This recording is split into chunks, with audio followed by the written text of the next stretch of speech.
Olá, boa tarde. Boa tarde a todas, todos, todes. Estou abrindo o meu vídeo. Estou percebendo algumas pessoas levantando as mãos, correto? Vocês precisam falar, querem perguntar alguma coisa, gente? Podem falar.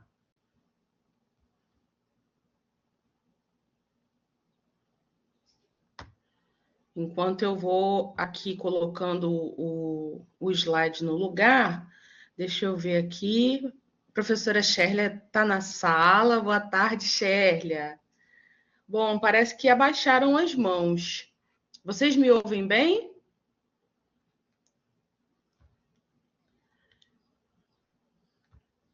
Acredito que sim. Acho que o chat ainda está fechado, né? Acredito que seja isso. Bom, eu só estou terminando aqui de colocar a apresentação aqui disponível na palestra, né? Hoje é a nossa última palestra do semestre, né? Eu vou fechar um pouquinho o meu áudio, gente, só para eu acertar aqui, para ficar melhor para vocês me verem.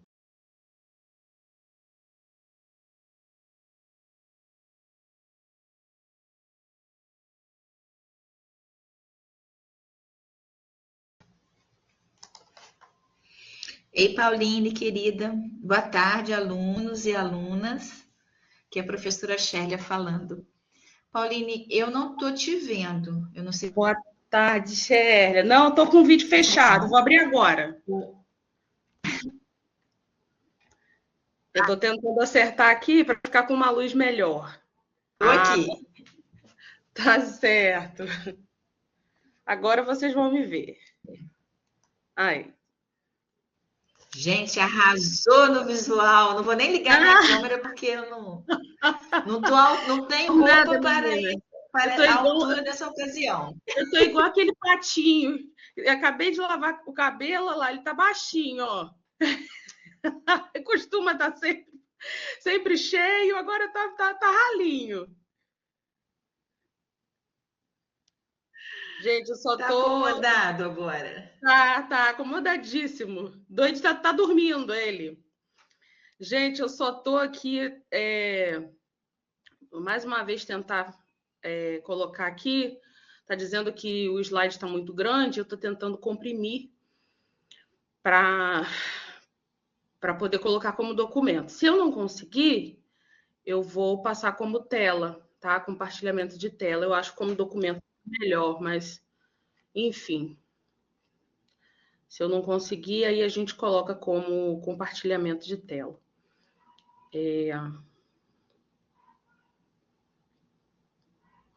E hoje é a nossa última, né, Sherlia, conforme eu estava falando, hoje é a nossa última palestra do semestre, né? Encerramos aqui um ciclo de palestras nas sextas-feiras. Isso. Agora a gente só retorna em agosto.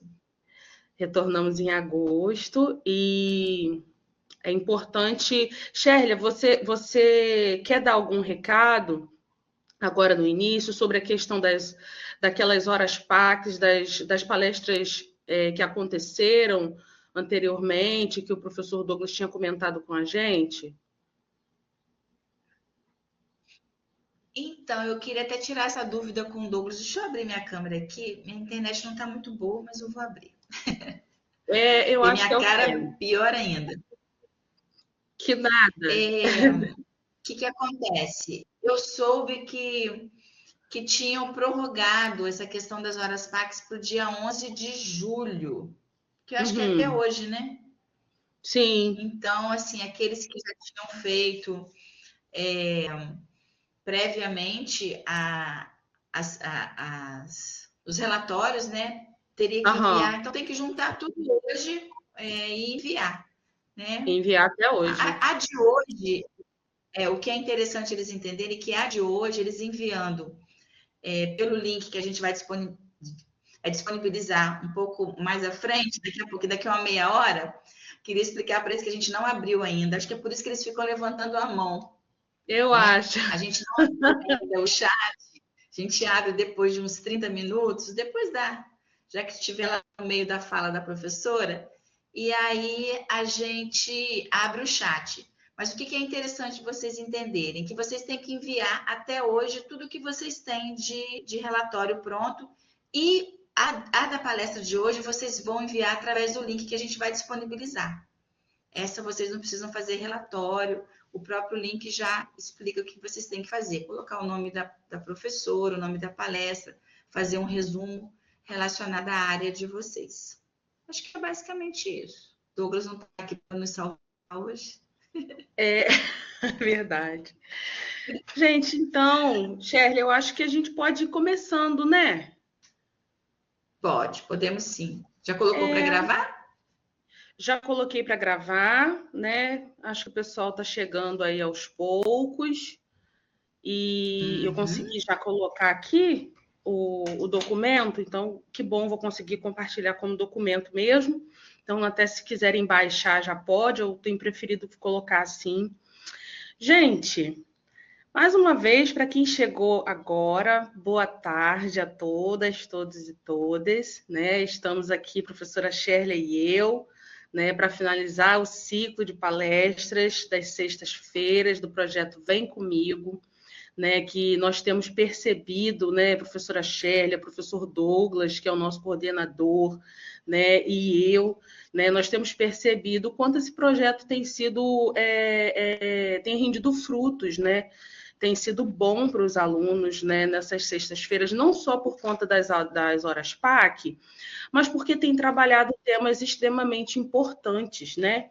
Então, nós trabalhamos sobre questões de linguagem, nós trabalhamos a questão da meritocracia com a professora Shirley, trabalhamos na semana passada, né, com o livro da autora, que agora, meu Deus, esqueci o nome, Shirley, me salva.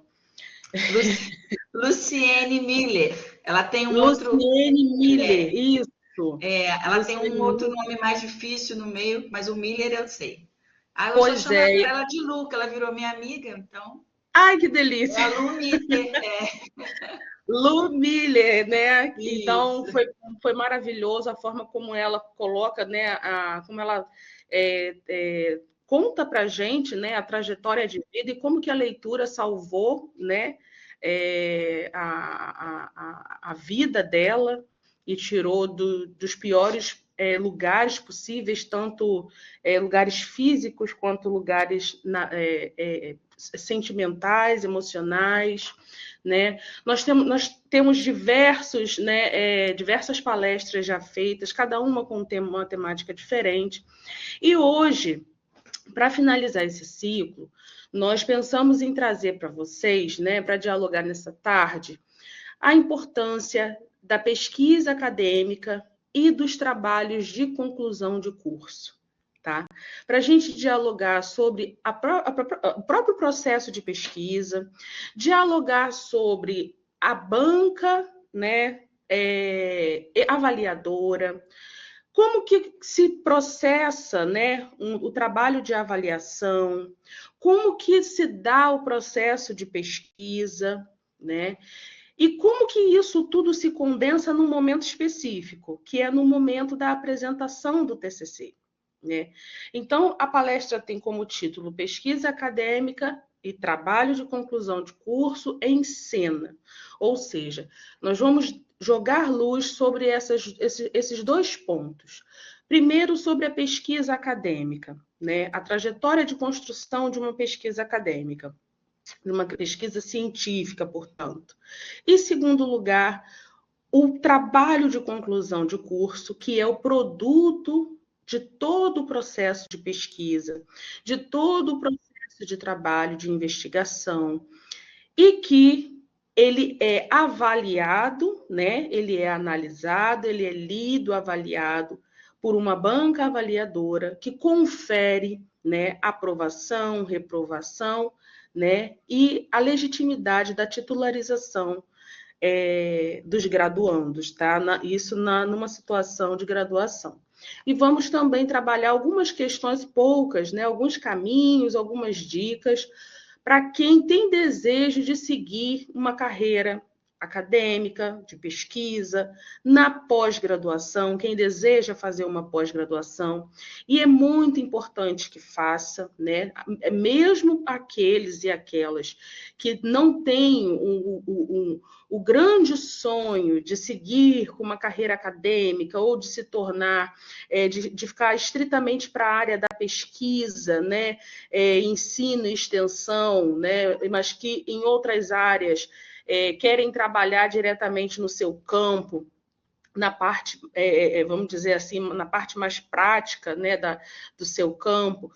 Hoje é extremamente importante, né, a educação continuada.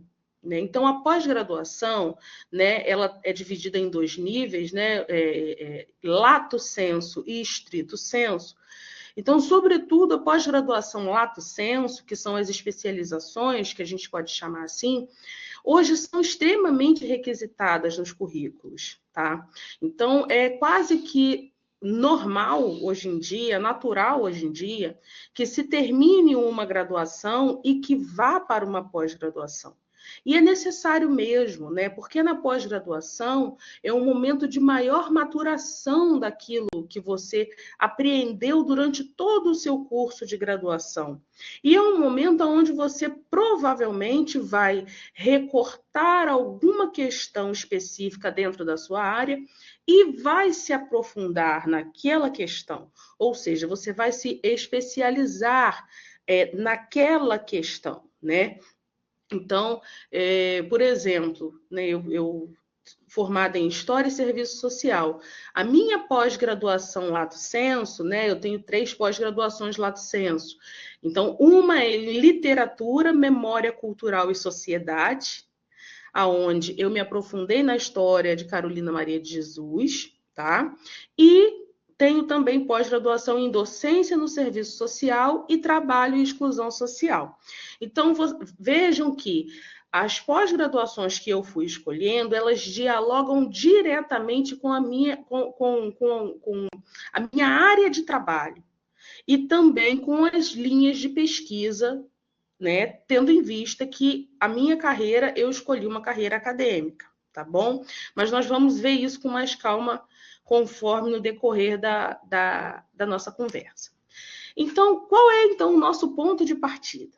O ponto de partida é compreender o seguinte: falar de pesquisa, né, é pensar que a pesquisa é a atividade nuclear da ciência. Então, fazer pesquisa na academia, gente, em primeiro lugar, é fazer ciência, é produzir ciência. Muitas vezes, pela cotidianidade, pela correria do nosso tempo, do dia a dia, a gente acaba levando e entendendo a pesquisa quase como um fardo obrigatório, né? Ou seja, eu nem queria fazer, mas eu sou obrigada a fazer, né? Porque senão eu não me formo.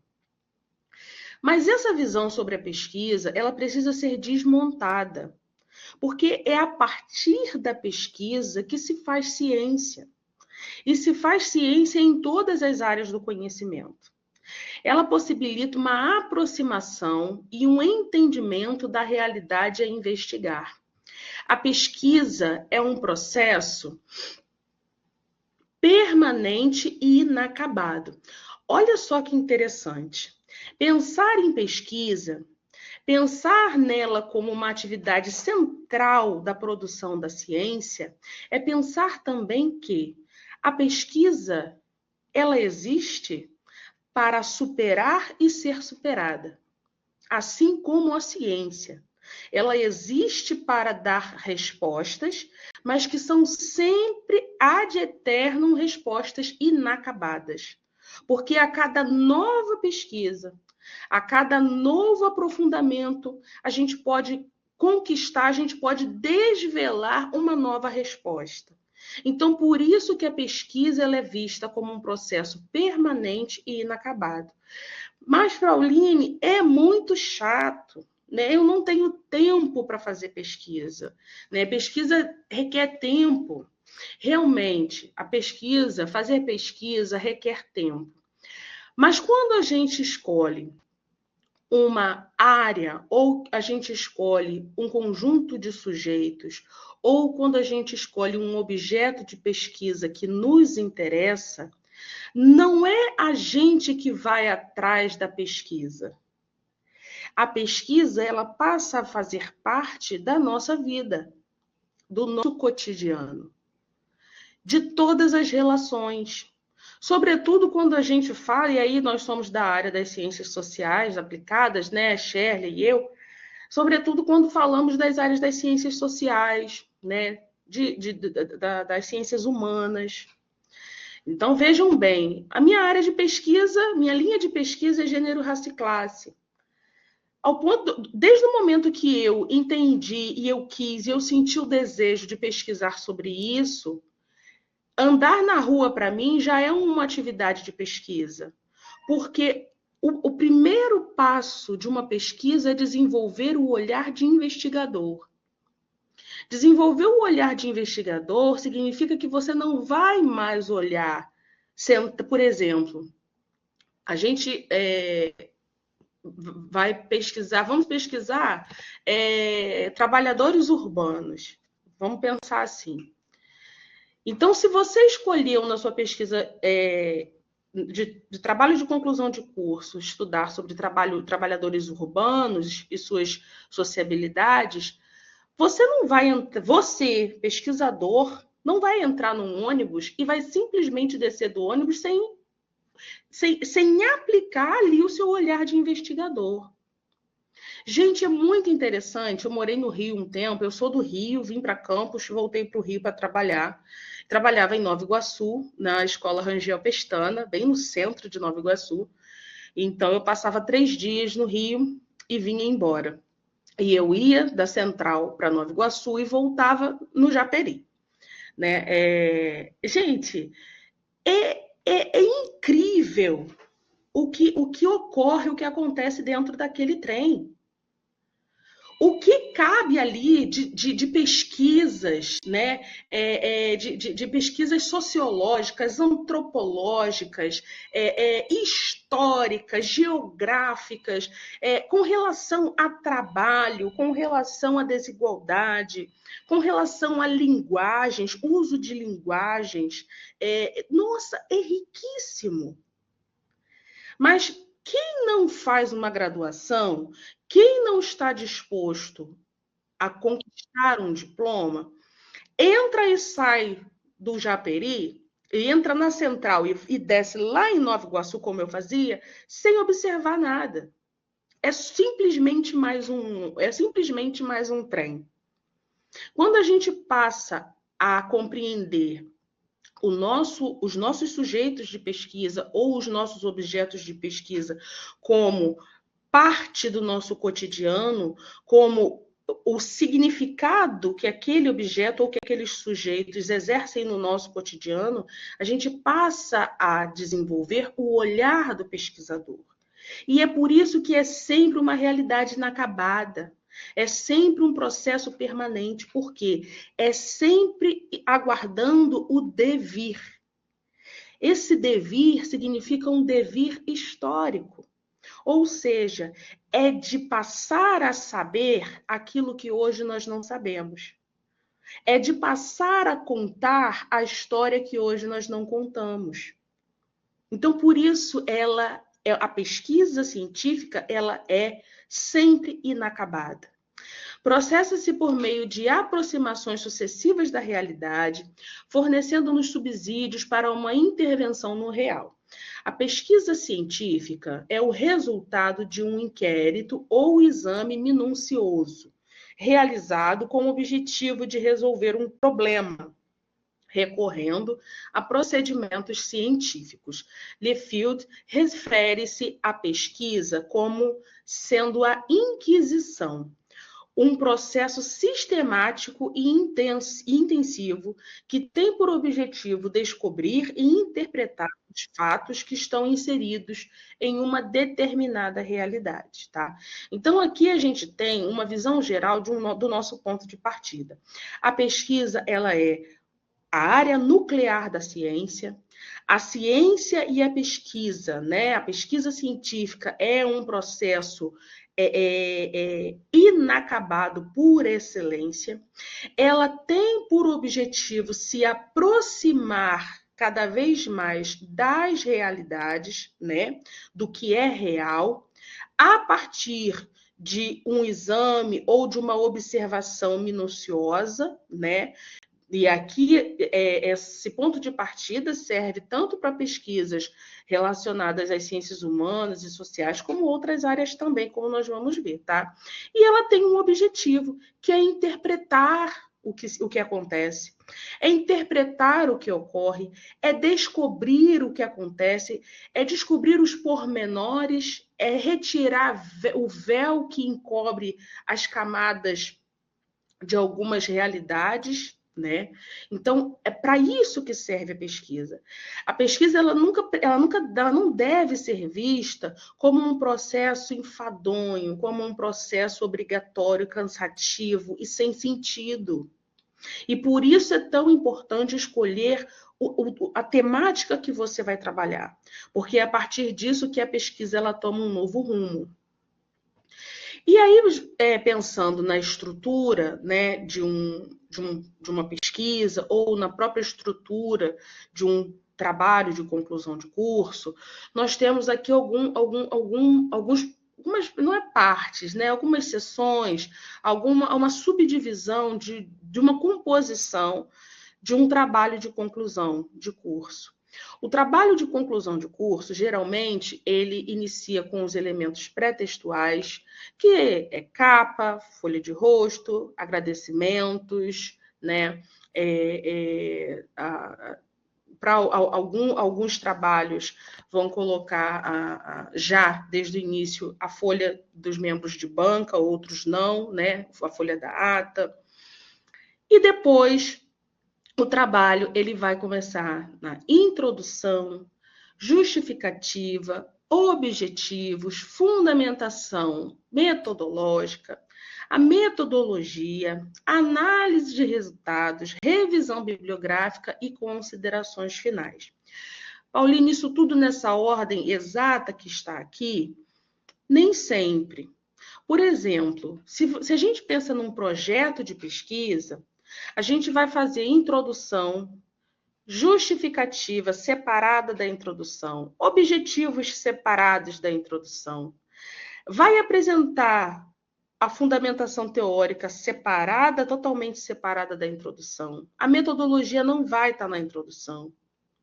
Agora, quando a gente fala de um trabalho de conclusão de curso, onde nós já passamos por esse momento de projeto, de pesquisa, quando a gente fala de introdução, a gente já engloba nesse trecho do trabalho alguns apontamentos que são fundamentais. E a gente vai entender isso melhor. Tudo que está aqui, né, esses itens que estão aqui, todos eles compõem tanto o projeto de pesquisa quanto o TCC 1 e TCC 2. Mas eles vão se arrumando, eles vão se arranjando, eles vão se alocando de forma diferente nos diferentes momentos e etapas da pesquisa. Pauline, então, Pauline, oi, Sérgio. Eu só queria, você podia voltar esse slide? Eu acho que você quis escrever uma coisa e escreveu outra. Não é fundamentação teórica no 7? Você colocou metodológica, só para não confundir a cabecinha deles. Sim, exatamente. Você falou, na sua fala, você falou fundamentação teórica. Eu falei, gente, ela escreveu, pensou uma coisa e escreveu outra. Verdade, então, verdade. Tá. É fundamentação teórica, tá, gente? É fundamentação teórica aqui, nesse ponto 7 aqui, tá ok? E acho que talvez eu tenha escrito também metodológica mais para frente, mas então vocês considerem teórica aqui, tá bom? Obrigado, Shirley. Valeu. Nada, querida. Tamo junto. E aí a gente vai entrar na parte da introdução, né? O que então deve conter numa introdução de um trabalho de conclusão de curso, né? A introdução, ela deve conter o resumo de toda a pesquisa. Ou seja, eu coloquei aqui, né, para se tornar de um entendimento bem tranquilo, é como se nesse momento você fosse vender o seu peixe. Você vai apresentar o seu trabalho, você vai apresentar a tua pesquisa, você vai dizer o porquê que ela é importante, o porquê que ela é pertinente. Então, por isso é que na introdução você também vai trabalhar. Isso, gente, aqui eu estou falando já no momento do trabalho de conclusão de curso, tá? É por isso que na introdução você já vai falar da justificativa, você vai falar sobre os seus objetivos, você vai trazer algumas referências da sua fundamentação teórica. Na introdução, você vai apresentar a sua metodologia. Inclusive, na introdução, você já pode apresentar, né, da onde a pesquisa parte. Muitas pessoas, muitos alunos, eles partem, né, a pesquisa de conclusão de curso acaba sendo reflexo do processo de estágio que tiveram durante o curso da graduação. E quando isso acontece, e é muito comum que aconteça, é importante que vocês apresentem na introdução da pesquisa de onde vocês partem. Da onde surgiu o desejo, por exemplo, de você falar, do seu grupo falar e dialogar, pesquisar sobre crianças com transtorno do espectro autista? De onde surgiu o desejo de você e o seu grupo falarem, dialogarem sobre política internacional na atualidade? Tá? Então, isso é importante. É da onde? Foi de uma disciplina específica? Olha, a partir de tal disciplina, né, sentimos o desejo de aprofundar o conhecimento referente a isto, isto, isto. Ou então, se for, né, algo que surgiu a partir do estágio, como é muito comum no caso do serviço social, e é muito comum, às vezes, também no caso das pedagogias e das licenciaturas. Bom, o desejo de pesquisar o tal objeto surgiu dessa experiência, ou dessa experiência pontual que nos fez refletir sobre isso, isso e isso. É muito importante que isso fique claro na introdução. Dizer de onde vocês partem. Os caminhos utilizados. Quando a gente fala de caminhos utilizados, a gente está falando, sobretudo, de duas coisas. Nós estamos falando dos caminhos teóricos, né, da nossa fundamentação teórica, e nós estamos falando dos caminhos metodológicos. Ou seja, qual o conjunto de conceitos, de autores, né, de bibliografia que vai amparar, sustentar e cimentar o nosso pensamento, e quais as formas, quais os instrumentos, quais as técnicas, qual a metodologia que nós vamos utilizar para alcançar o nosso objetivo, tá? Então, esses são os caminhos da pesquisa, porque a pesquisa ela é feita a partir desse movimento, né? É um movimento que ele caminha no aprofundamento da teoria, mas ele também caminha em direção à prática. Então, pesquisa científica é praxis, tá? Na introdução, a gente pode colocar também, apresentar já as divisões do texto, né? E alguns traços da conclusão. E aí, olha só como que a introdução ela é um elemento extremamente rico num processo de escrita de um TCC. Só que existe uma questão e um erro que muitas pessoas acabam cometendo. E que nós, orientadores, às vezes falamos, orientamos, mas a ansiedade acaba fazendo com que não nos ouçam e façam outras coisas. Introdução, gente, é para ser feito no final da pesquisa. Introdução e conclusão é no final da pesquisa. Ninguém começa a escrever um TCC pela introdução. Sabe por quê? Porque a introdução, ela é um elemento tão rico que para você conseguir escrever a sua introdução, você precisa ter o domínio da sua pesquisa. Olha só quantas coisas já são colocadas na introdução. Você já coloca o seu ponto de partida, você já coloca quais foram os seus objetivos, né? Se houve uma hipótese ou não, dependendo do trabalho que for feito. Ali você vende o seu peixe, você apresenta a sua pesquisa. E muitas das vezes é nessa introdução, ou às vezes quando a gente vai submeter para alguma revista científica, é no resumo, onde a gente acaba tendo que vender esse peixe de forma ainda mais resumida, é ali que a gente é escolhido ou não. Então, olha só, ninguém compra uma roupa se não bater o olho e não gostar, né? Ninguém não compra nem um sorvete se seu olho primeiro não desejar. E é a introdução que faz com que o olhar do leitor se interesse pelo seu trabalho. Então, por isso, a introdução e a conclusão são elementos que preferência, a conclusão é lógico, mas a introdução, ela precisa ser feita ao final do trabalho. Se caso ela for feita ou for construída ao longo do trabalho, na finalização do trabalho, a introdução precisa ser revista.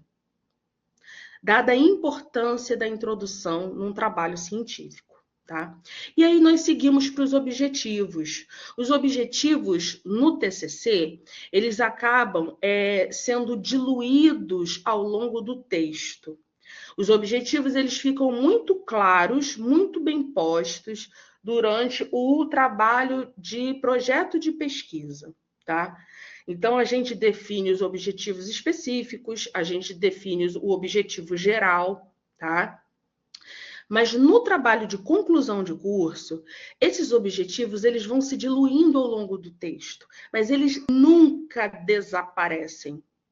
Porque é a partir dos objetivos que vocês vão saber aonde vocês desejam chegar, tá? Então, os objetivos, eles vão estar sempre ligados a identificar os sujeitos da pesquisa ou os objetos da pesquisa. E aí é muito importante a gente parar para pensar o seguinte, eu já vi algumas pesquisas na área das ciências sociais aplicadas, tratando, por exemplo, de violência contra a mulher, né? E falando de objeto. Ou seja, tratando a mulher, né? E aí a gente estava falando sobre a mulher, tá? A gente não estava falando sobre a lei. Porque se a gente estiver trabalhando a lei, a gente pode até entender que a lei pode representar um objeto, né, de pesquisa. Mas se a gente está falando das mulheres, pessoas, carne e osso, então não é objeto, são sujeitos da pesquisa. E isso acontece, esse erro acontece muitas vezes, né? A gente ouve muito falar o objeto da pesquisa, o objeto da pesquisa. Mas se nós estamos falando de pessoas, então nós estamos falando de sujeitos da pesquisa. Identificar também as variáveis, ou seja, no texto do trabalho, vocês vão identificando variáveis, sobretudo quando vocês iniciam o trabalho de exploração, né? A pesquisa exploratória. Quando vocês iniciam, quando vocês se debruçam na pesquisa bibliográfica, vocês vão identificar variáveis, né? Se a gente, vamos imaginar, continuamos a pesquisar violência contra a mulher, quais são as variáveis em todo o processo que leva uma mulher a se tornar vítima de uma violência doméstica e talvez a manter o relacionamento com o agressor.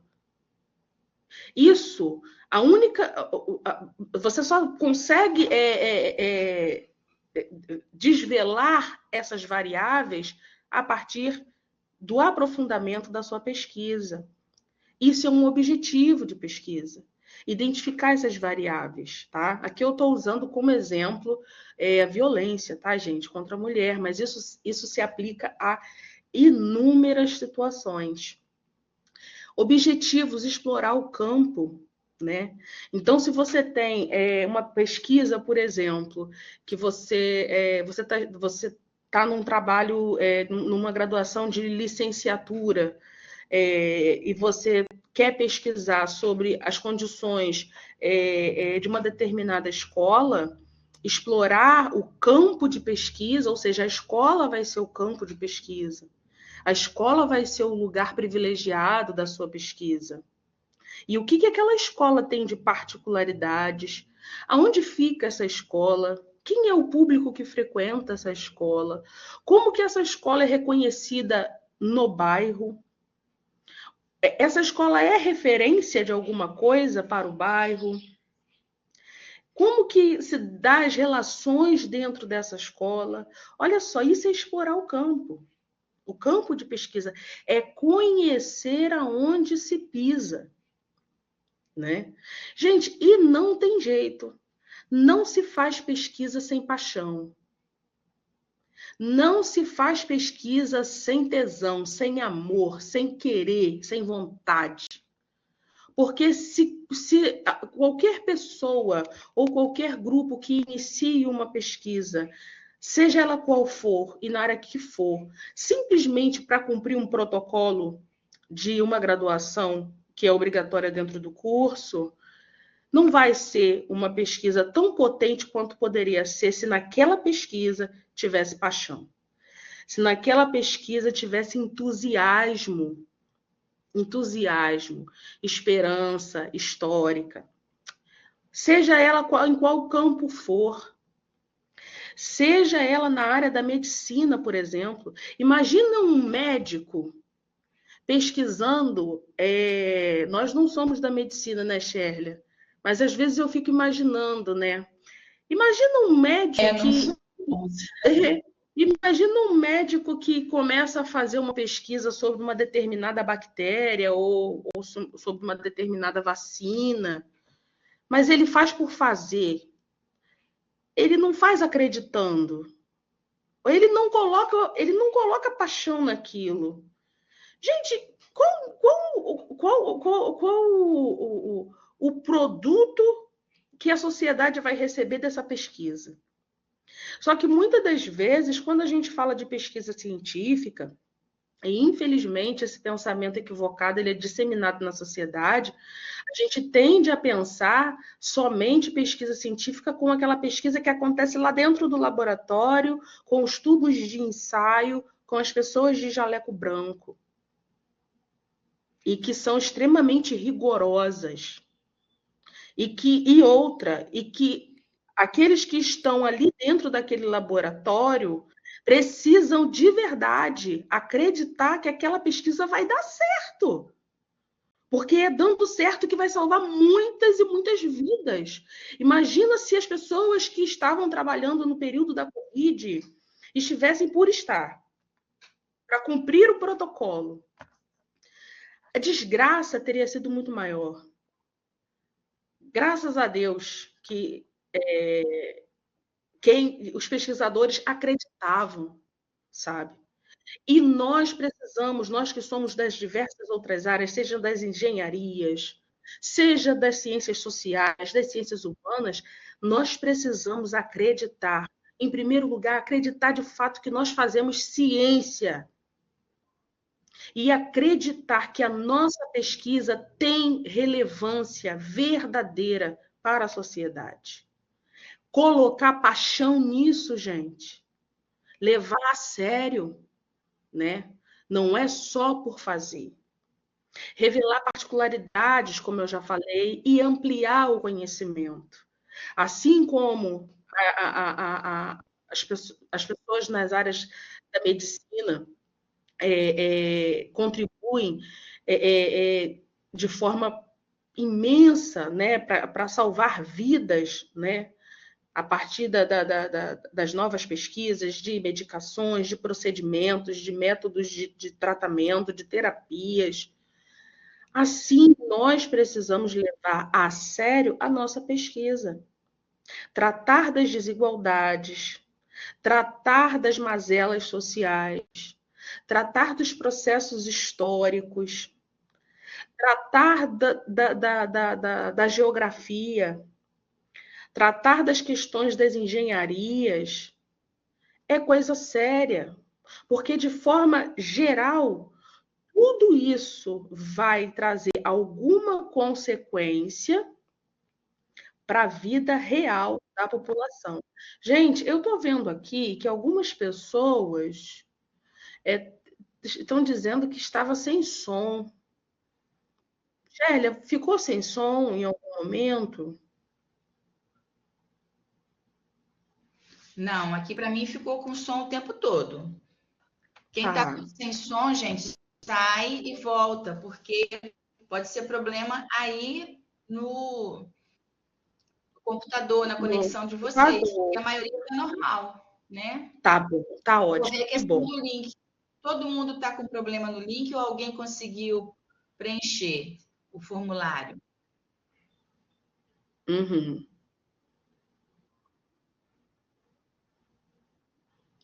Estão conseguindo preencher? Link com problema. Tá, eu vou verificar, então eu vou colocar o outro link, tá bom? Aham, tá bom. Deixa eu ver aqui que. Deixa eu ver aqui. Vou colocar de novo aqui onde eu parei.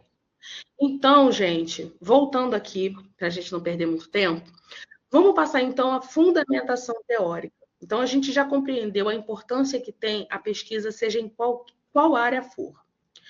A pesquisa, geralmente, ela tem duas características. Ou ela pode ser uma pesquisa quantitativa, ela pode ser uma pesquisa de método qualitativo, e ela pode ser uma pesquisa quantiqualitativa, ou seja, ela pode conjugar essas duas formas de pesquisa. A pesquisa quantitativa, e isso vai depender muito da área em que a pesquisa é produzida, tá?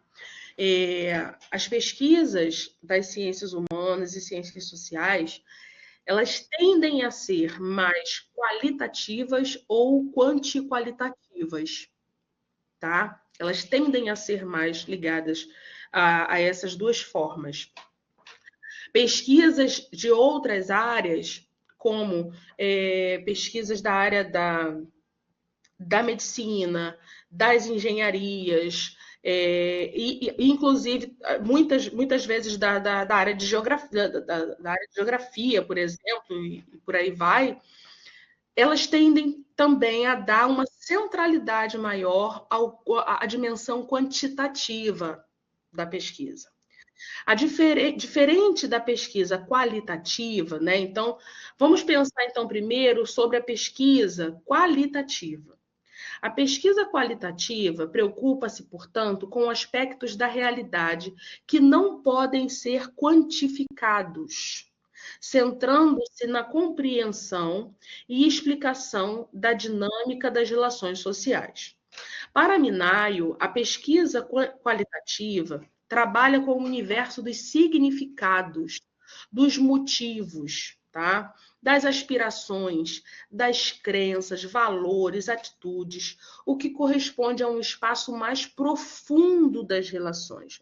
Ou seja, quando a gente fala de pesquisa qualitativa, nós estamos falando de uma pesquisa que pretende trazer para o centro, né, do diálogo, para o centro do debate, né, dimensões que muitas vezes não podem ser quantificadas. Quando a gente fala de crenças, valores, emoções, relações sociais, essas dimensões da sociabilidade humana extrapolam os números. São dimensões mais profundas. Então, por isso é qualitativa. Imaginem só, já a pesquisa quantitativa, ela tem por excelência, o carro-chefe no caso, é a dimensão do que pode ser quantificado. Ou seja, são os números, é a linguagem matemática, né? Então é estatística, são dados estatísticos, dados oficiais. O ideal, penso eu que o ideal é conjugar esses dois, né, esses dois métodos, né, o método quantitativo e o qualitativo, né? Ou seja, uma pesquisa quanti-qualitativa.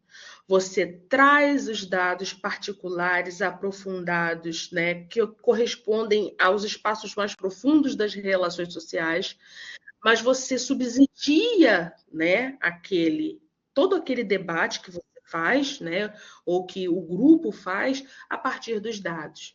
Então, voltando, por exemplo, à ideia da violência contra a mulher. Se nós estamos falando de violência contra a mulher, nós, logicamente, precisamos trazer dados. Isso é fato. Nós precisamos trazer dados, e dados recentes. Eu percebo que algumas vezes, algumas pesquisas trazem dados muito antigos.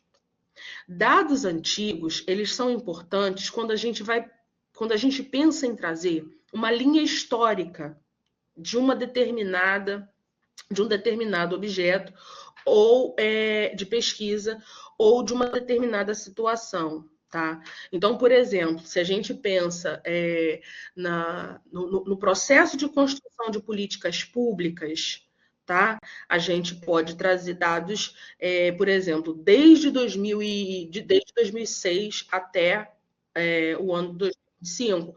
Pode, porque aí a gente está traçando uma linha histórica de uma construção de políticas públicas. Mas se a gente está falando sobre violência contra a mulher no presente, nós precisamos trazer dados do presente. Não adianta a gente fazer uma pesquisa em 2025 e a gente trazer dados de 2010. Isso não existe, tá, gente? Não adianta a gente estar escrevendo um trabalho em 2025 e estar falando, trazendo dados de violência contra a mulher de mais de 10 anos atrás. No mínimo, de 5, 8 anos atrás, mas o ideal é que sejam dados mais recentes possíveis. Então, hoje, os dados que nós temos trabalhado, dados do IBGE 2022, os relatórios das organizações, né, internacionais, multilaterais, são esses relatórios, são esses dados recentes que nós precisamos trabalhar. E isso faz parte do processo de coerência da pesquisa. Você não pode defender uma tese, um pensamento, né, aonde você traz dados totalmente superados. E a mesma coisa não se aplica à questão bibliográfica, tá, gente? Aí é diferente. Porque quando a gente fala da revisão bibliográfica, né, aí já se torna um pouco diferente. Existem autores, né, que lançaram suas obras, né, ainda no século XX. E aí, por isso, eles não servem mais? De maneira nenhuma. E existem autores que lançaram muito antes, né? O Shelley é lá no século XVII. E nós ainda utilizamos ainda. 18, tá?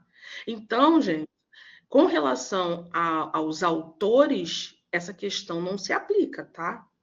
O que é interessante colocar é que os autores, né, e as editoras vão fazendo novas edições de uma mesma obra. Então, vocês podem dar preferência a utilizar a edição mais atual de uma determinada obra, tá? Mas, com relação aos autores, isso já não se aplica, tá bom? Então, pesquisa quantitativa, o foco, o carro-chefe, são números, estatísticas, dados. Qualitativa, dimensões das simbologias, dos significados, das ações, dos sentimentos, das vivências, tá? Das histórias de vida, tá bom? Então, passando.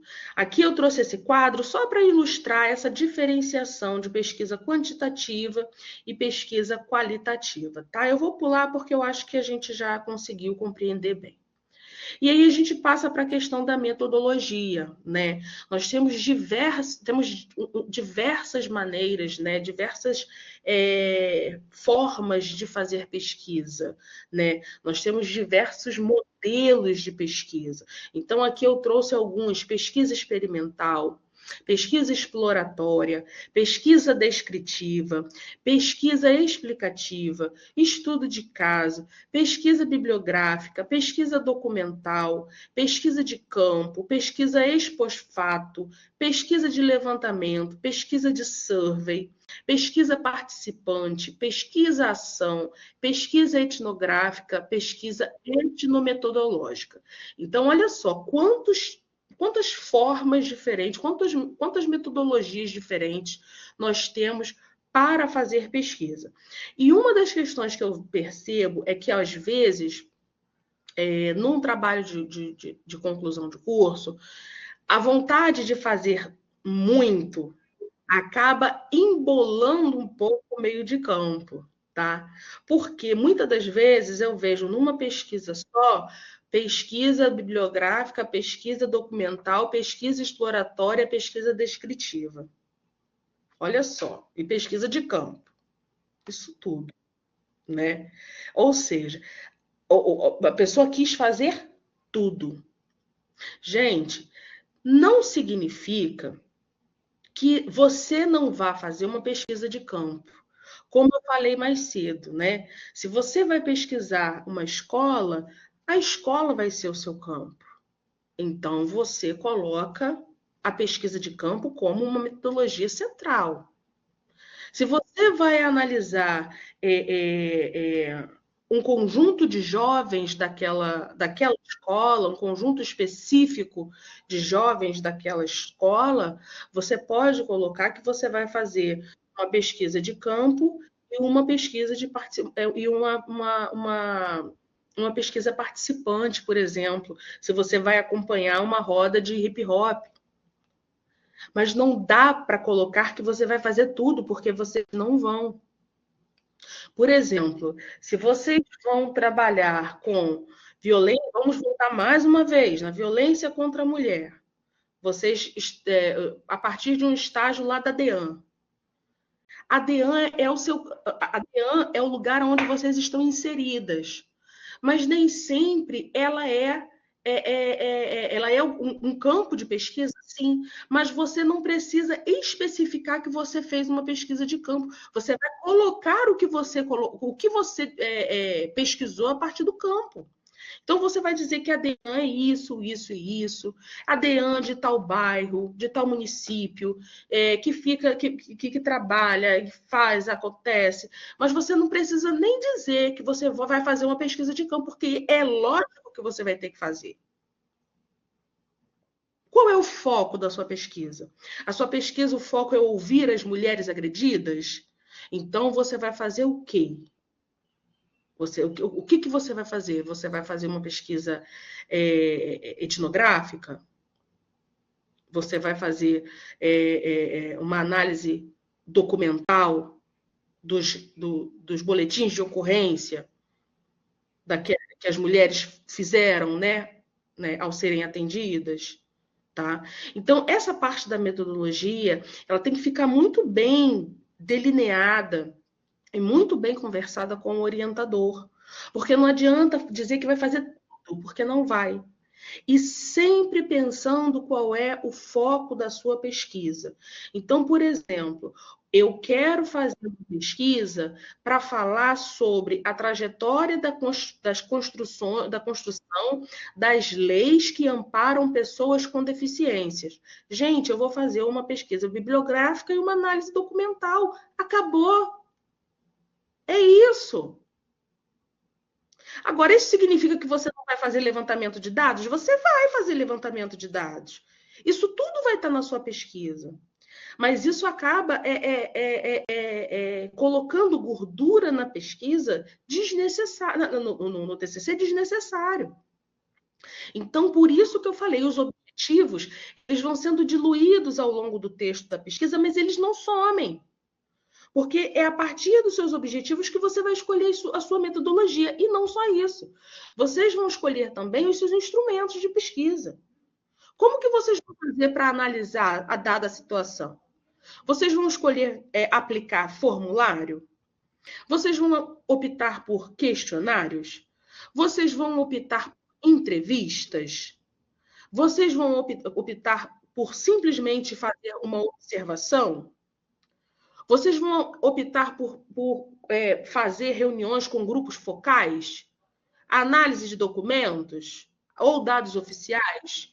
E para cada um instrumento existe um procedimento específico.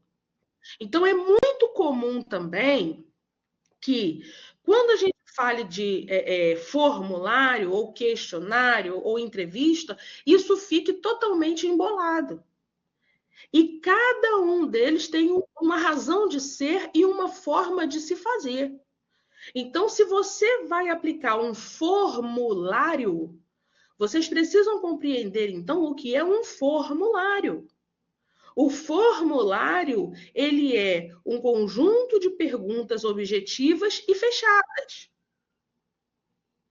O formulário, ele não dá a possibilidade de você colocar as suas impressões do sujeito pesquisado, colocar as suas impressões, a sua visão de mundo, a forma como ele pensa determinada situação. Então, por exemplo, estamos pesquisando uma escola. Se eu vou aplicar um formulário, a maior parte vai ser de perguntas de sim ou não. É isso que eu quero? Isso vai atender o objetivo da minha pesquisa? Isso vai chegar até onde eu quero com a minha pesquisa? Um sim ou um não? Depende. Já o questionário, ele já segue uma outra estrutura. O questionário, ele é um documento composto de perguntas abertas e fechadas. Ou seja, o questionário, ele já te dá a possibilidade de você colher informações objetivas, né? De sim, de não, números, quantas vezes você vem por semana, ok. Mas aí, se você quer perguntar como você se sente na escola nos dias em que você está aqui, aí isso já é uma pergunta aberta. Se isso consta na tua pesquisa, então você não está aplicando um formulário, você está aplicando um questionário, tá? O que acontece é que hoje tem se usado muito a ferramenta inclusive do Google Forms, né? E o Google Forms você consegue editar conforme você quer, né? Inclusive colocando no Google Forms, que é o de formulários, perguntas abertas e fechadas. Ou seja, perguntas qualitativas e perguntas quantitativas, né? Mas vamos compreender que se vocês colocaram, mesmo que vocês construíram então um questionário, tá? Vocês construíram um questionário. E aí vocês colocaram perguntas abertas e perguntas fechadas. Quando vocês tiverem que colocar isso no TCC de vocês, né, dizer os instrumentos de pesquisa que foram utilizados, então vocês vão colocar questionário, foi utilizado questionário com perguntas abertas ou fechadas, tá? Então, isso é muito importante ficar claro. Outra questão,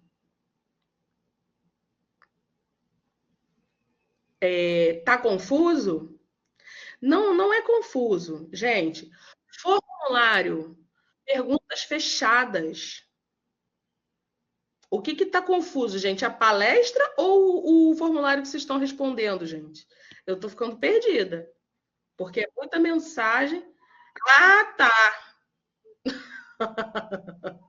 Ah, tá. porque eu estou pensando até que é a palestra. Tudo bem, então tá. Então eu vou seguir, tá? A questão das entrevistas.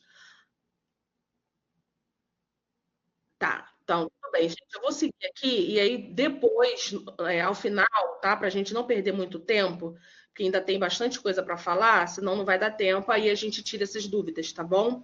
Me dá Eu vou... uma parte aqui, rapidinho, Pauline, sobre o Pode falar, link. chefe, pode A falar. coordenação realmente tinha fechado o link do preenchimento do formulário. O Douglas está falando comigo aqui agora. Então, olha só, eu vou tentar novamente enviar o link, desconsidere aquele que eu mandei, tá? E aí ele tá abrindo de novo o link, porque estava dando muito problema, e eu vou mandar o link novamente. Então, vocês fiquem até o final da palestra, que eu vou resolver isso até o final, tá bom? Fiquem tranquilos. Porque o ideal, né, é que o link seja disponibilizado somente depois de uns 40 minutos, aí 50, porque senão eles ficam desesperados. Mas, enfim, voltando aqui para a questão dos instrumentos, vamos falar sobre as entrevistas. Gente, se a gente pensa em fazer entrevista no nosso TCC, é obrigatório ter um roteiro de entrevista. Entrevista se faz olhando no olho. Professora Pauline, a entrevista pode ser feita por videochamada? Pode. Ela pode ser feita por videochamada, sim, mas você precisa estar gravando essa entrevista, mesmo que não seja o rosto do seu entrevistado, mas você precisa ter o consentimento para que você grave o áudio dessa entrevista. Tá?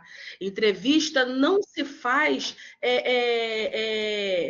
mesmo que seja feito à distância, no sentido geográfico, mas não se faz sem ter interação real com o seu entrevistado. Tá? E o questionário precisa ser antes enviado para os orientadores.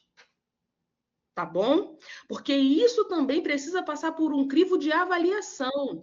O seu orientador é que vai dizer, né? Tá bom, tá ruim, né? Precisa melhorar. Vai ser observação, observação indireta, observação direta, observação participante. E aqui eu coloco as diferenciações entre as observações. E aí, uma forma de ficar bem fácil de fácil compreensão. Uma observação indireta é uma observação, por exemplo, vamos imaginar que a gente está observando um interrogatório policial por trás do vidro. Quem está sendo interrogado, quem está sendo investigado, não sabe que a gente está ali. Mas nós estamos vendo tudo. Isso é uma forma de observação indireta. Uma forma de observação direta é quando a observação de um interrogatório policial ocorre na sala onde nós estamos. Né? Então, as pessoas, aquele que está sendo interrogado, ele sabe que ele está sendo observado. E a observação participante? Bom, a observação participante é quando eu faço parte da própria comunidade pesquisada. Então, vamos imaginar, eu quero pesquisar a escola. Eu posso fazer como professor daquela escola ou uma observação participante. Eu faço parte daquela comunidade que eu me proponho a pesquisar, tá? Dentre outros instrumentos, como grupos focais, que estão diretamente ligados às experiências coletivas, e também documentos, que são as fontes materiais e os dados oficiais. Então, seguindo para a gente pensar essas diferenças nas abordagens da pesquisa. Nas ciências sociais, como física, química e biologia, elas tendem a utilizar métodos quantitativos e experimentais, buscando leis e princípios gerais que expliquem fenômenos observáveis. A pesquisa pode ser básica, uma investigação teórica, ou aplicada, com resolução de problemas práticos. Já nas ciências sociais, como a sociologia, psicologia e economia, podem empregar tanto abordagens quantitativas quanto qualitativas, dependendo do objeto ou dos sujeitos, né, da pesquisa. A pesquisa qualitativa busca entender o significado e a interpretação dos fenômenos sociais, enquanto a pesquisa quantitativa utiliza dados estatísticos para analisar padrões e relações.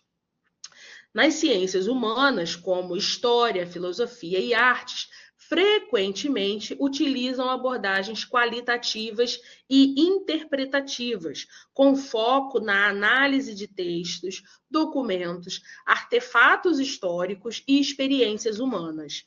A experiência pode ser exploratória, uma investigação inicial de um tema, né? Descritiva, ou seja, uma investigação que detalha as características de um determinado fenômeno social, ou explicativa, que busca explicações e causas dos fenômenos sociais. Já nas engenharias e tecnologias, a pesquisa pode envolver desenvolvimento de novos materiais, tecnologias, processos e sistemas.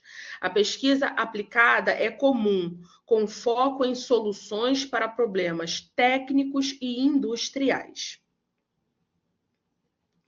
Na área da saúde, como medicina ou enfermagem, combina métodos de pesquisa quantitativos e qualitativos, com foco em estudos clínicos, epidemiológicos e de saúde pública. A pesquisa pode ser básica, uma investigação de processos biológicos, por exemplo, ou aplicada, o desenvolvimento, por exemplo, de terapias ou de tratamentos. E aí nós passamos, né, depois então de pensar na introdução, de pensar no conjunto, no arcabouço teórico e metodológico da pesquisa, passamos então para a análise dos resultados. A análise de resultados é uma etapa crucial na pesquisa científica, onde os dados coletados são examinados, interpretados e relacionados com a literatura existente, permitindo a extração de conclusões e o avanço do conhecimento. Essa análise visa responder às questões de pesquisa ou hipóteses formuladas, validando-as ou, olhe bem, validando-as, ou você vai, na análise dos seus resultados, confirmar a hipótese que você tinha no início do seu trabalho, ou você vai refutar, né, a ideia prévia, né, a hipótese, né, que você chega com o seu trabalho, você pode também refutar essa própria ideia, né, e apresentar uma nova ideia na análise dos seus resultados. E aí aqui justamente reside a dimensão de incompletude, né? Não vai estar nunca completo, não vai estar fechado, é sempre no devir. E deve ser feita de maneira clara, objetiva e imparcial.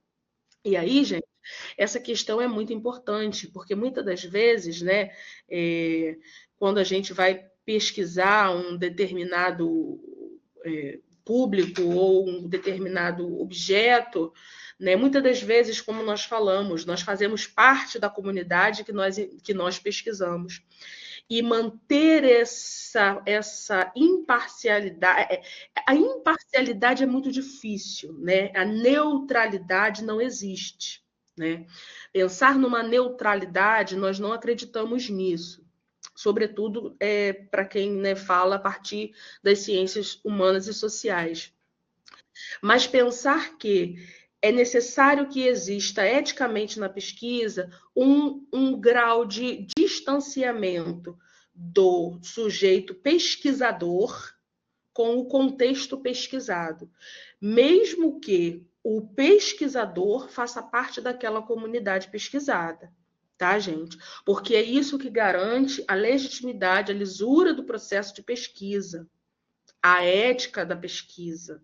Tá? Então, o que eu quero dizer com isso? Por mais que eu sinta vontade de dizer algo, se eu entrevistei 8 mulheres negras e elas nenhuma delas disse aquilo que eu pensei e que eu gostaria de falar, isso não vai estar na minha pesquisa. A não ser que eu dialogue a partir do que elas disseram. Então, mesmo que eu seja uma mulher negra pesquisando outras mulheres negras, eu não posso colocar naquela pesquisa o que eu gostaria que estivesse, tá? É as minhas entrevistadas me trazem. É o que o meu objeto de pesquisa, se for um objeto, é o que o meu objeto me traz. E aí nós passamos para um momento importantíssimo, que é o momento da apresentação do TCC. É um momento que causa medo em muita gente, mas que não precisa causar, tá, gente? O momento da apresentação do TCC é crucial, sendo a etapa final da pesquisa e a oportunidade de defender oralmente o trabalho realizado. A apresentação é realizada perante uma banca avaliadora e tem como objetivo demonstrar o conhecimento adquirido e a relevância do tema abordado. É importante estar preparado tanto no conteúdo quanto na forma de apresentação. Então, quais são os principais aspectos a serem considerados no momento da apresentação do trabalho de conclusão de curso? Em primeiro lugar, né, a banca examinadora, né, que vai avaliar o trabalho de conclusão, ela vai levar em conta a totalidade e qualidade da pesquisa construída.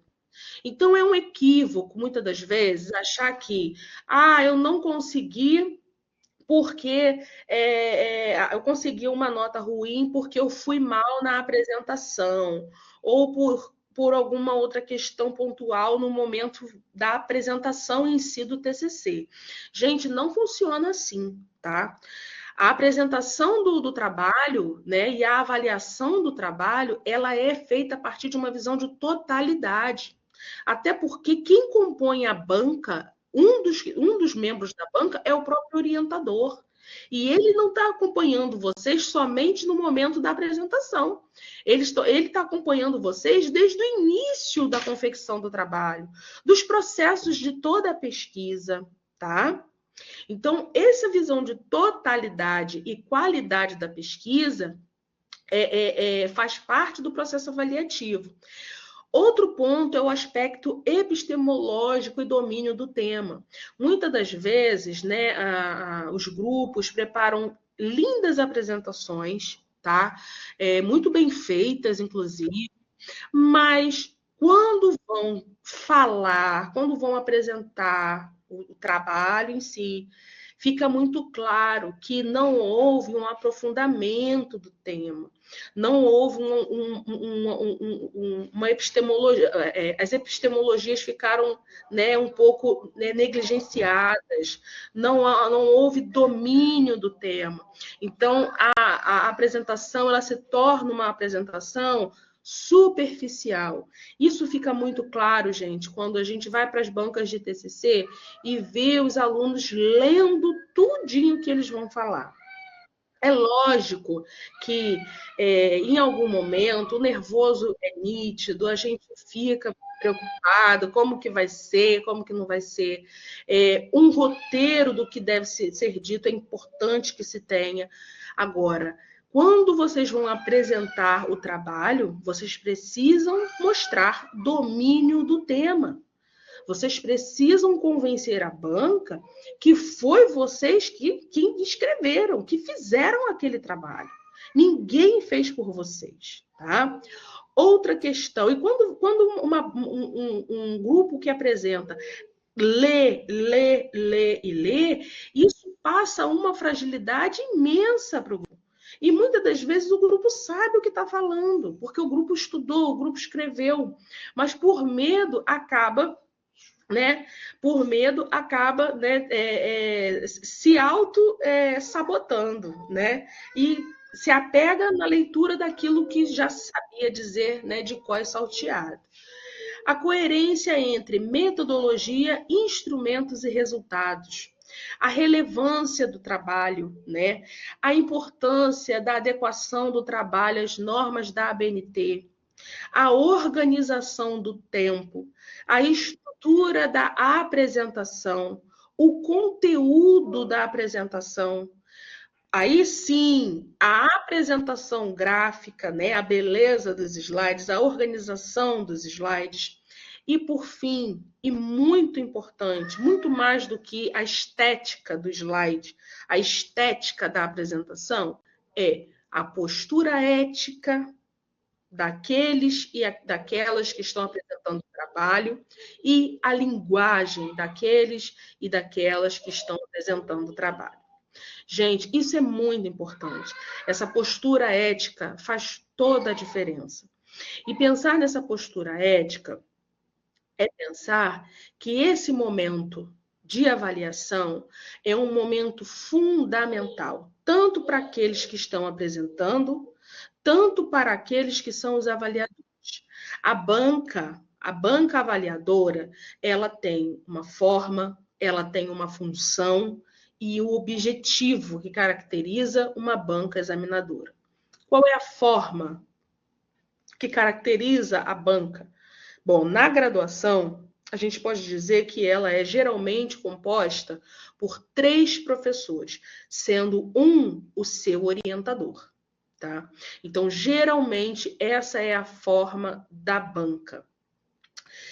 Na pós-graduação, isso se torna um pouco diferente, né? A gente pode ir até 5 membros da banca e que vão ser divididos entre membros internos, ou seja, membros da universidade onde você está se formando, e membros externos, né? Membros que são professores que são de outras universidades, além do seu orientador.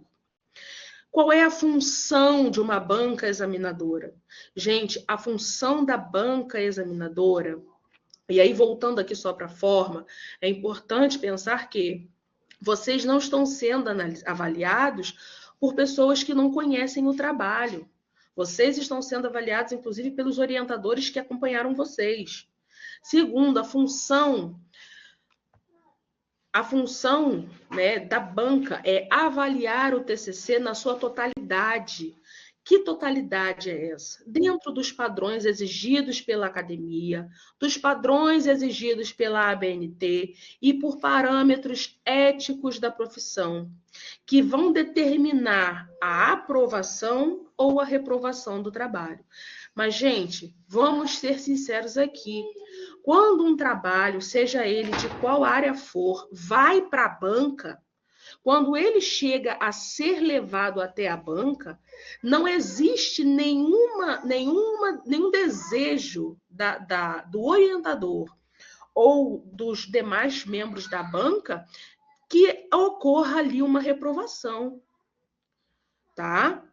Quando o professor ele libera um trabalho para ir para a banca, é porque o professor entende que aquele trabalho tem condições de ser aprovado.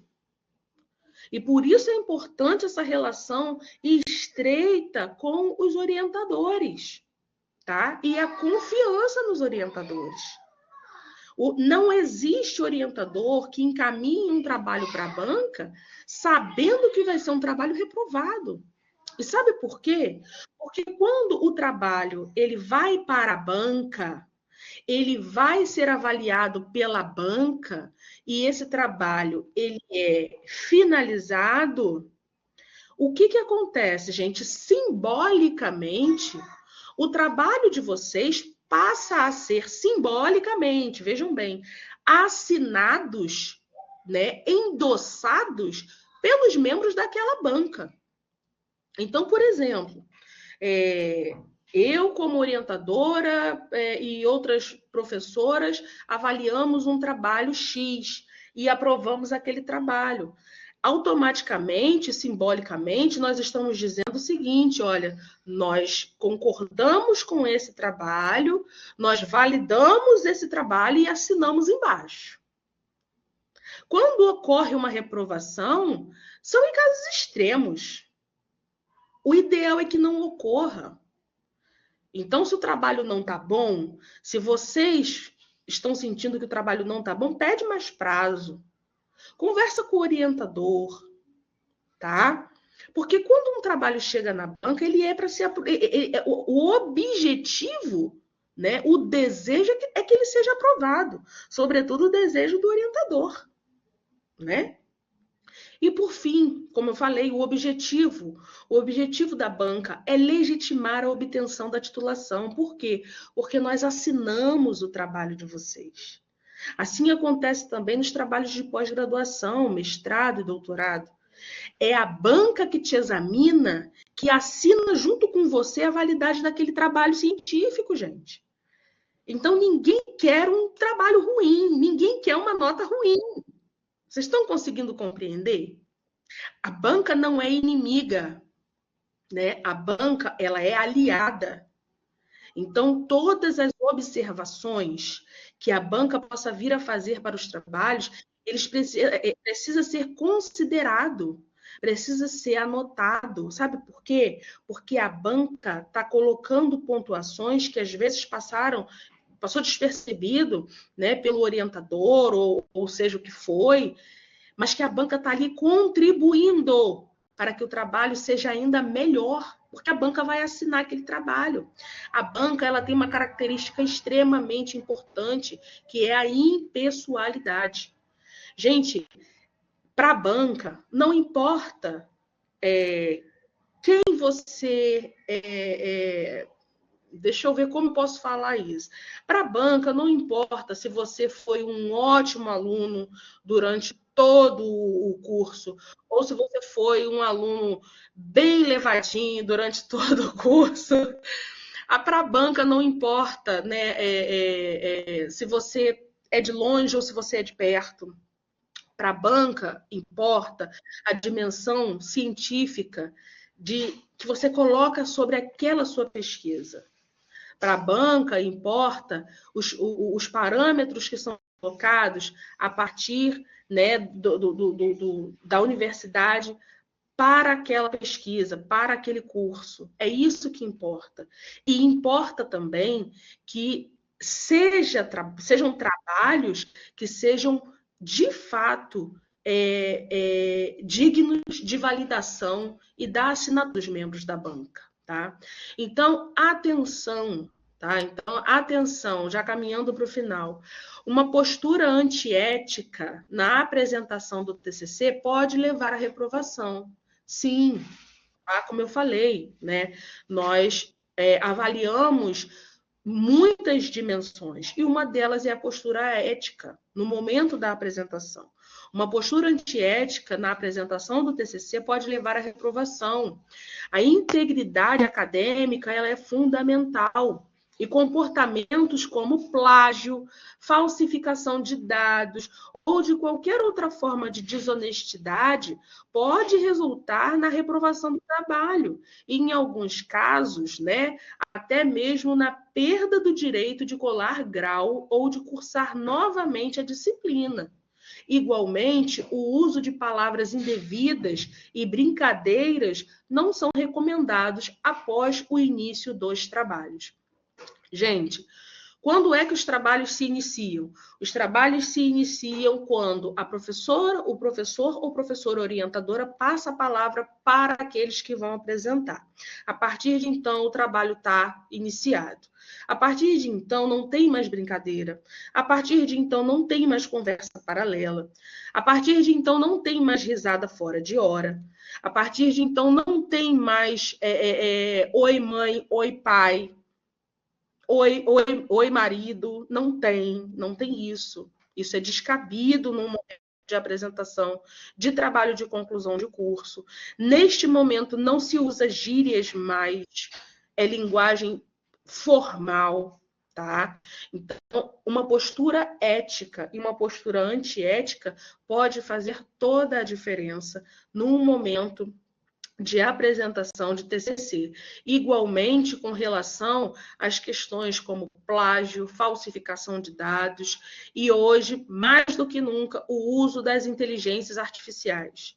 Gente, eu não sou contra utilizar a IA, mas o trabalho científico, um trabalho acadêmico, ele precisa ser feito de forma honesta, tá?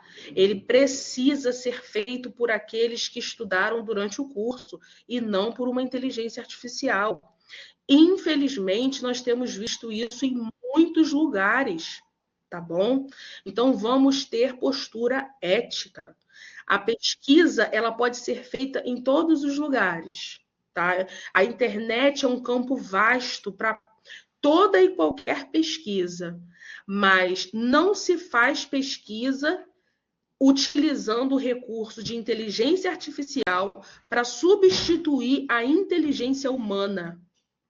Isso só pode nos levar a um lugar, o emburrecimento do humano, tá?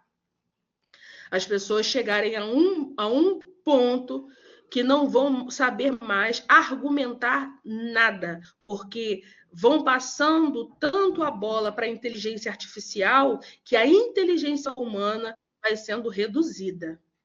Então, negar essa colonização da mente é um ato de resistência, gente, é um ato ético, político.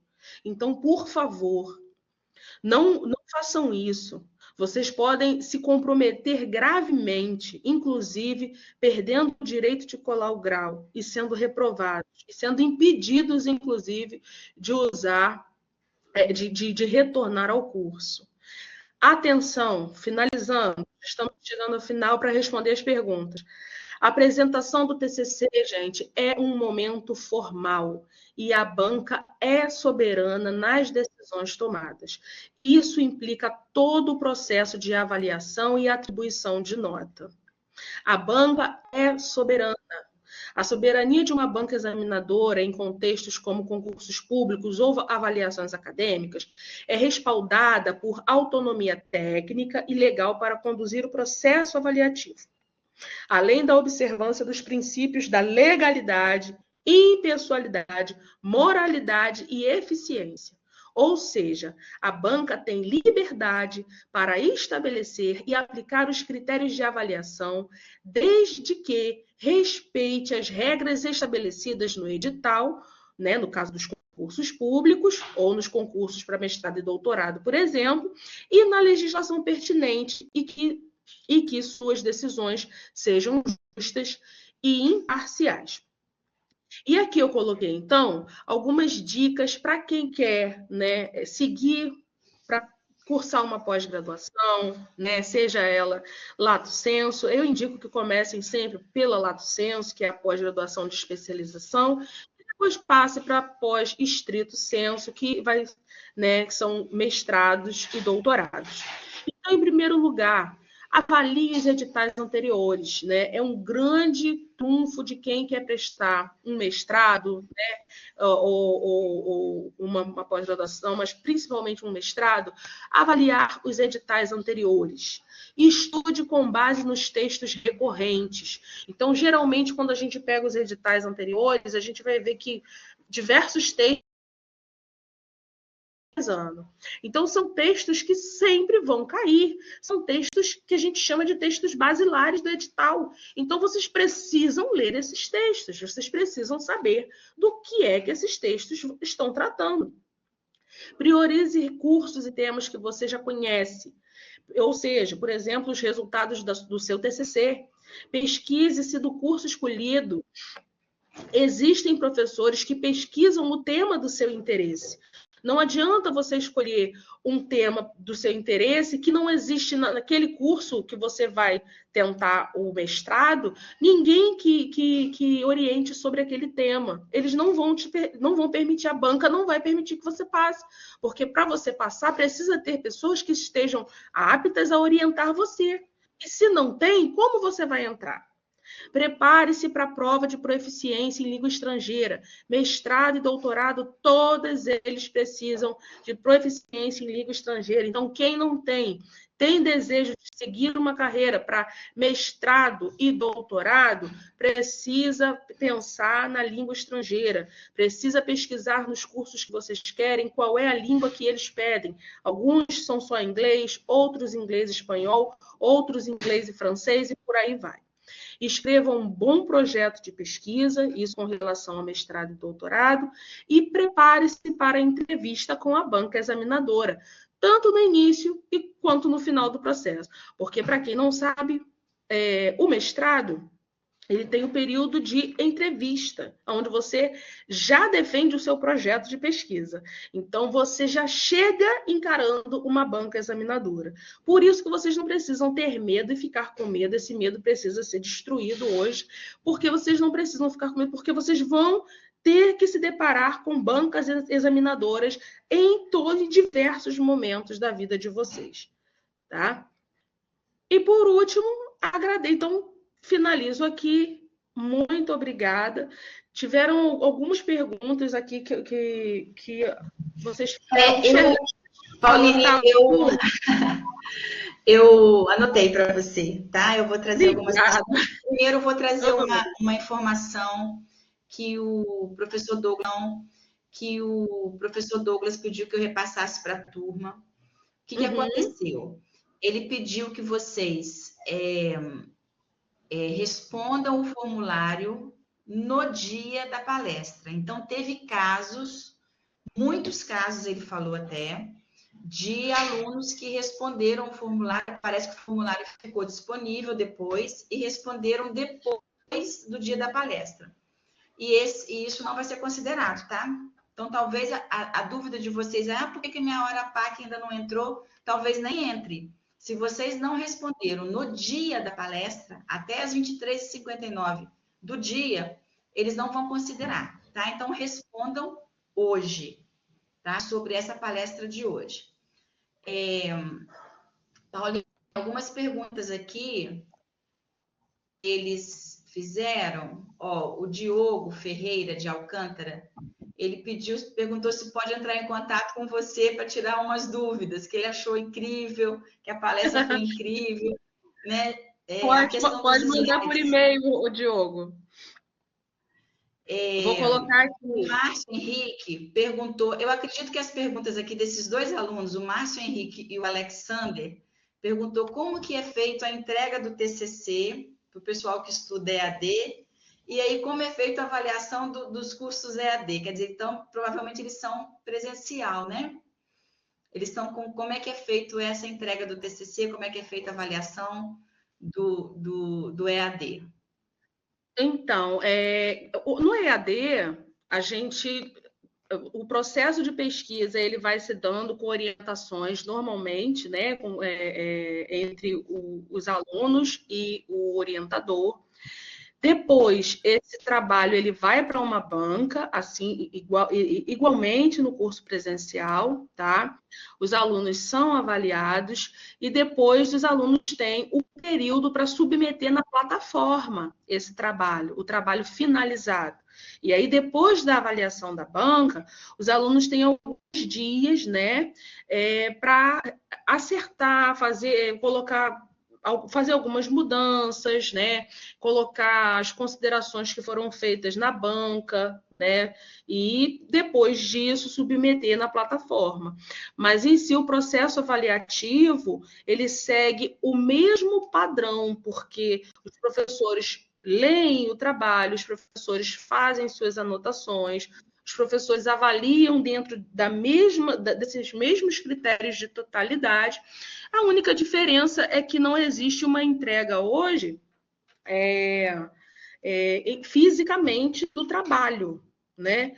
E coisa que, inclusive, em algumas universidades presenciais e públicas, como por exemplo a UF, também já está sendo modificado.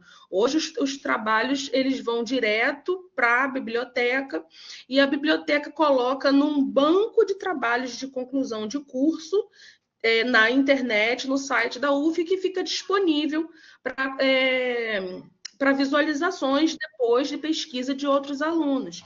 E aí é importante também que vocês compreendam que o trabalho de vocês também servirão de referência para outros alunos. Então, daí a importância de levar muito a sério a pesquisa. Tá bom? Acho que eu respondi, não sei.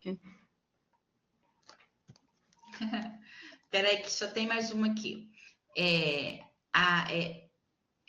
Oxana, eu não sei se é um nome diferente. Ela pergunta se é ético usar inteligência artificial para a correção da ortografia do texto escrito pelo pesquisador.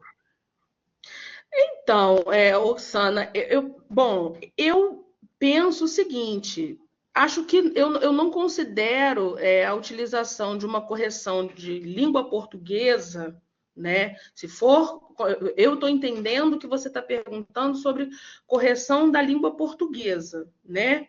Se for isso, eu não vejo como uma questão ética, antiético, utilizar um recurso para isso, um recurso de inteligência para isso. Embora um trabalho não tenha que passar somente por uma revisão uma revisão das normas da língua portuguesa, precisa também das normas da ABNT, né? Então, dentre outras correções. Então, assim, eu não vejo como uma questão antiética, mas acho que se puder não utilizar, seria melhor. Mas eu compreendo que hoje é bem complicado. Existem muitos sites que fazem isso, né? Que já, inclusive, formatam os TCCs, mas o mais importante é o conteúdo que está ali, né? Porque a pesquisa em si precisa ter sido feita por vocês e não pela IA. O Jefferson faz um comentário tão bacana aqui, Pauline. Ele colocou assim: a banca é soberana e nós, como os candidatos e alunos, estamos certos, podemos recorrer com ética e de forma profissional para recorrer ao que foi posto de forma legal. Que aula incrível! Eu achei, ele resumiu tudo. Exatamente, Ana, como é exatamente. que ele entendeu, Parabéns. né? O É papel isso da aí, banca. exatamente. O papel da banca, exatamente, porque a banca é soberana, sim, mas os alunos, né, os graduandos, que estão se formando, têm direito de recorrer, se necessário for, se julgarem pertinente, mas compreendendo que também esse recurso precisa ser acompanhado de postura ética, né, de respeito à banca, de respeito à universidade, né, dentre outras coisas. Então, parabéns. Acho que esse era o objetivo da palestra, acho que foi alcançado pela fala do. Esqueci o nome dele, menina. Peraí, fala. Jefferson. Jefferson. Parabéns, Jefferson. É isso mesmo. Gente, acho que é isso, mas. Deixa eu ver se tem mais alguma Alguma? coisa aqui. Eu acho que já teve alguma outra pergunta aqui. Eu queria tentar explicar para eles sobre as horas PAC. Eles são muito ansiosos, eles já entram preocupados com a horas PAC. Eu até chamei a atenção aqui para que eles prestassem atenção na palestra, né? E que eu ia resolver a questão do link, como resolveu, porque eles ficam numa ansiedade de resolver essa questão das horas PAC. O que eu observo, meninos e meninas, queridos e queridas? As horas PAC, elas são para o curso. Vocês precisam ter 200 horas PAC no curso. Eu acredito que aqueles que não são formandos, eu acho que essas horas PAC, elas vão entrando com o tempo. De repente, não vão entrar até o final desse semestre, que está terminando hoje, né? Mas vão entrar para frente, no semestre que vem. Então, assim, não morram de ansiedade, tá? Agora, uma coisa que vocês têm que atentar, a partir do momento que vocês estão fazendo, respondendo por esse link aí, por esse formulário, que é o formulário do dia, vocês têm que fazer no dia, porque senão essas horas não vão ser validadas. Se vocês esquecerem de fazer até hoje sobre a palestra de hoje, vou fazer amanhã de manhã, o link está aberto, eu consegui fazer. Na hora que eles verificarem que foi feito no dia seguinte, vocês não vão receber hora nenhuma. Tá? E o Douglas pediu que avisasse que teve vários alunos que responderam o formulário do prazo, fora do dia. Então, eles não vão considerar. Então, pode ser que isso tenha acontecido. Tá bom? TCC apresentado em grupo ou sozinho? Pode ser sozinho, pode ser em grupo, Raniel. Gente, eu vi aqui uma pergunta de Qual é o período Adriana. correto para iniciar o TCC? Depende. Eu estou vendo aqui uma pergunta de Adriana, perguntando se no curso de Ciências Contábeis, EAD, pede elaboração de TCC. Adriana, eu não sei. Eu não sei. Eu estou até tentando abrir aqui uma planilha que o professor Douglas enviou para a gente há um tempo atrás, mas eu não estou conseguindo abrir. Eu não sei se é porque eu estou com o vídeo, estou conectada na palestra, não sei. Mas isso você pode saber com a coordenação do seu curso, tá? Ou com a monitoria do seu curso. Você pode saber se o seu curso exige ou não a apresentação de TCC. Tá ok?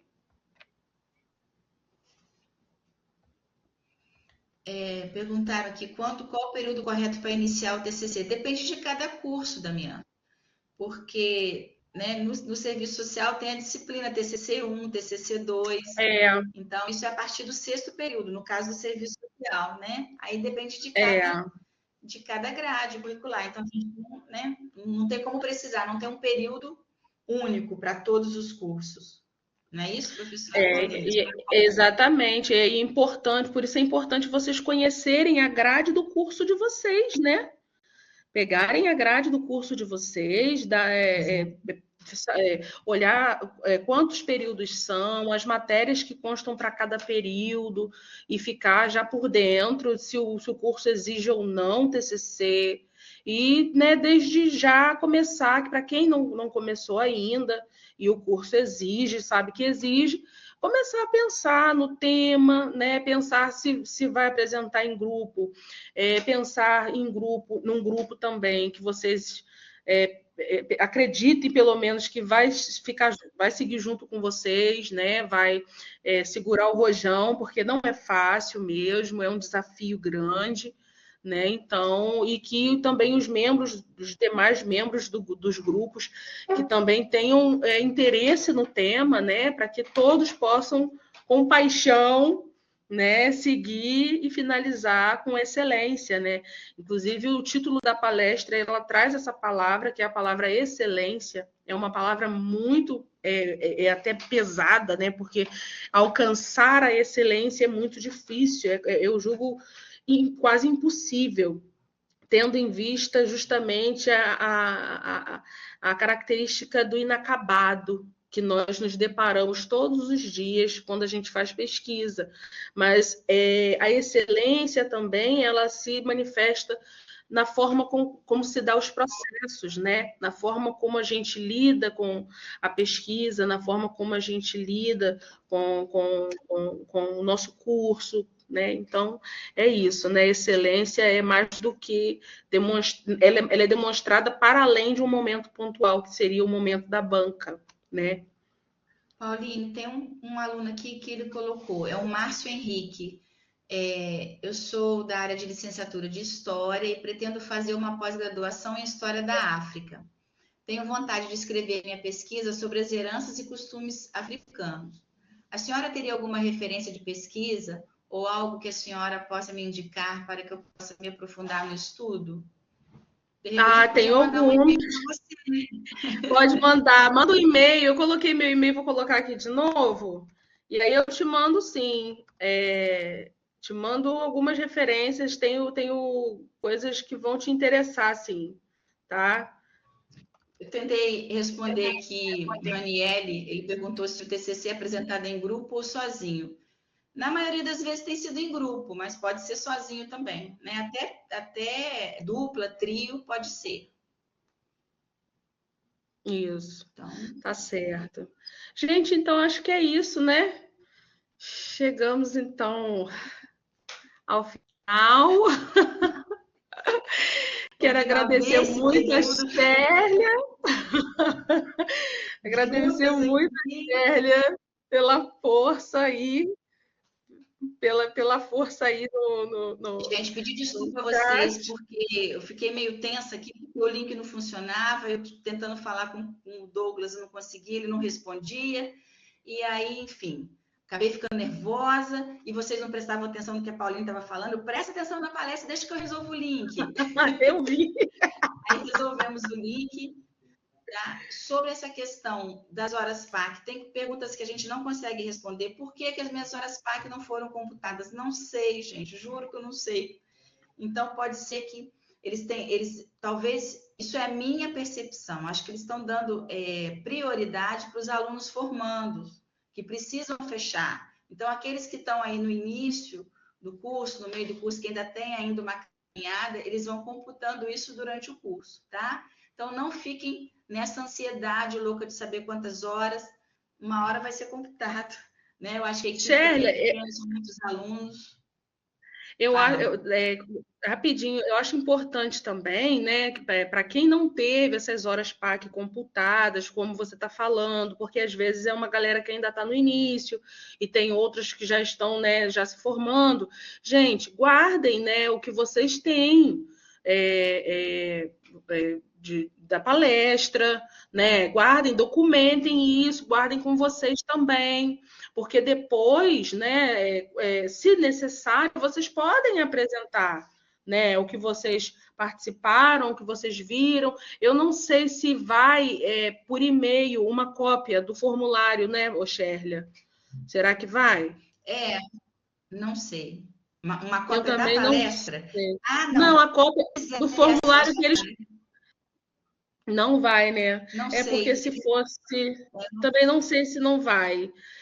Eles estão dizendo, acho que não, né? Porque aí seria uma forma deles guardarem também, né? E se for necessário usar depois, mais para frente, né? No final da graduação seria bacana, para não perder também esses. Olha, quem quiser ter acesso à gravação, porque fica gravado. Alguém perguntou em algum momento, não tem esse Mailton aí não, tá, gente? É só vem comigo. Não sei porque toda vez que eu coloco, peça por e-mail a palestra, tá? Uhum. Que aí eles enviam. A gente recebe porque a gente, né, tá na luta aqui. Ela é gravada assim, Alex. Vem comigo, @candidomendes.edu.br, tá bom? Sem esse Mailton aí. Beleza? Gente, então boa tarde, boa noite na realidade.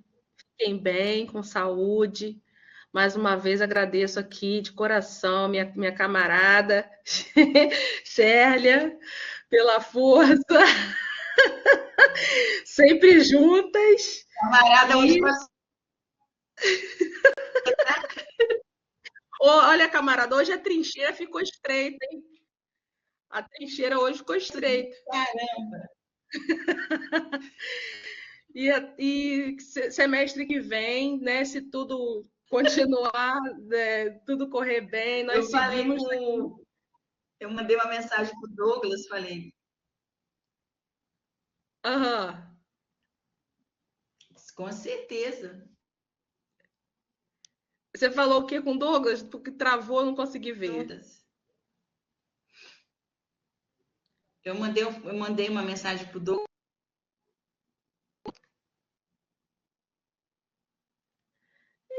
Tá travando muito aqui para mim. Deixa eu desligar a câmera para melhorar aqui. Ah, tá.